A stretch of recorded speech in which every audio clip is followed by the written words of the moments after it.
Hello everyone, সবাইকে শুভ সকাল। আর আজকে আমি তোমাদের সঙ্গে একটা অন্য ভিডিও শেয়ার করব, সেটা হচ্ছে মহালয়ার দিন আমি কি করলাম।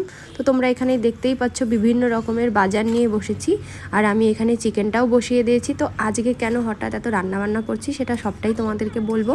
তো দেখো এখানে আমার চিকেনটা মোটামুটি কমপ্লিট হয়ে গেছে, কষানো হয়ে গেছে। আর এখানে আমি করব হচ্ছে কাতল ভাপা। তো তার জন্য আমি সর্ষা বাটা সব কিছু দিয়ে সুন্দরভাবে মাছটা রেডি করে নিলাম, অ্যান্ড এটাকে আমি একদম প্যাক করে দিলাম। তো দেখো একে একে সবগুলো মাছ আমি পুরো প্যাক করে দিলাম। এখন এটা আমি ভাপে বসিয়ে দিলাম। তো আমি এর আগেও একবার বানিয়েছিলাম, এটা সেকেন্ড টাইম ট্রাই করছি। আর এখানে আমি কাতল কালিয়া বানানোর জন্য মশলাটা প্রায় রেডি করে কষিয়ে দিয়ে দিলাম, অ্যান্ড সাথে বানাচ্ছি হচ্ছে ফ্রাইড রাইস। তো দেখো তার জন্য আমি সব কিছু ভেজে একদম রাইসটা মিক্স করে কমপ্লিট করলাম। তো এই হচ্ছে আজকে আমার রেসিপি, ফ্রাইড রাইস, চিকেন কষা, কাতল কালিয়া আর হচ্ছে কাতল ভাপা।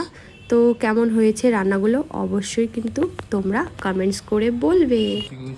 কি রে, কেমন হয়েছে খাইতে? ভালো ভালো। কি রে, তোর তো পাতে কিছু নাই, আরেকজন দেখো কলা পাতায় খাচ্ছে।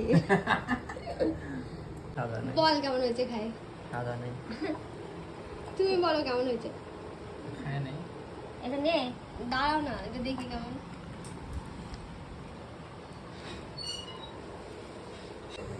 তো তোমরা হয়তো বুঝেই গেছো কেন আজকে আমি এত রান্নাবান্না করলাম। অ্যান্ড তারপরে আমরা চলে আসলাম আমাদের ফালাকাটাতে।